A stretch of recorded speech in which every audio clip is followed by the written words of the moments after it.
2 Kings chapter 7. Then Elisha said, Hear ye the word of the Lord.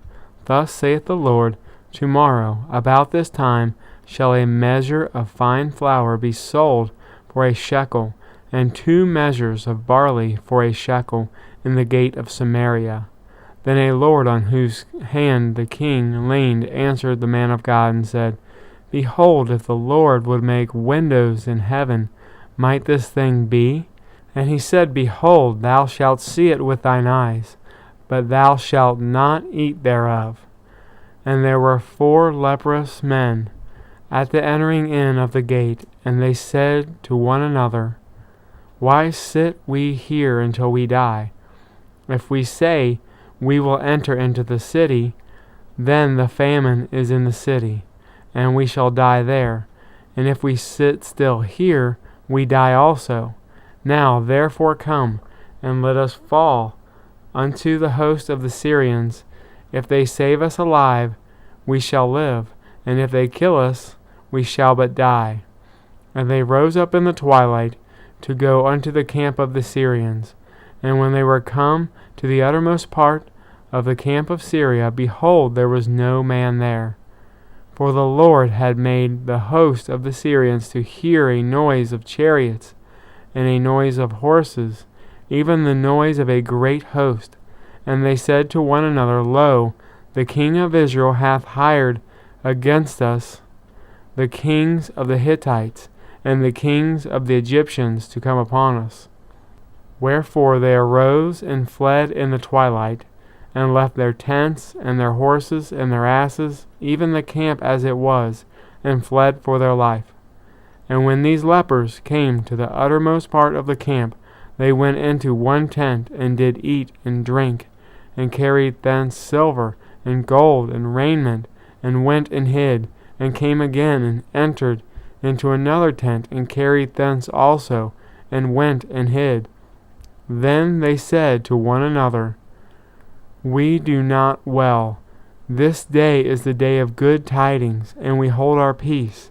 If we tarry till the morning light, some mischief will come upon us. Now therefore come, that we may go and tell the king's household. So they came and called unto the porter of the city, and they told them, saying, We came to the camp of the Syrians, and behold, there was no man there, neither voice of man, but horses tied, and asses tied, and tents as they were. And they called the porters, and they told it to the king's house within. And the king arose in the night, and said unto his servants, I will now shew you what the Syrians have done to us. They know that we be hungry, therefore are they gone out of the camp to hide themselves in the field, saying, When they come out of the city, we shall catch them alive, and get into the city. And one of the servants answered and said, Let some take, I pray thee, 5 of the horses that remain, which are left in the city.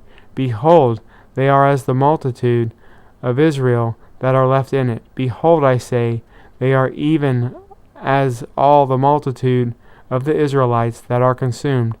And let us send and see. They took therefore 2 chariot horses, and the king sent after the host of the Syrians, saying, Go and see. And they went after them unto Jordan, and lo, all the way was full of garments and vessels, which the Syrians had cast away in their haste. And the messengers returned and told the king. And the people went out and spoiled the tents of the Syrians. So a measure of fine flour was sold for a shekel, and 2 measures of barley for a shekel, according to the word of the Lord.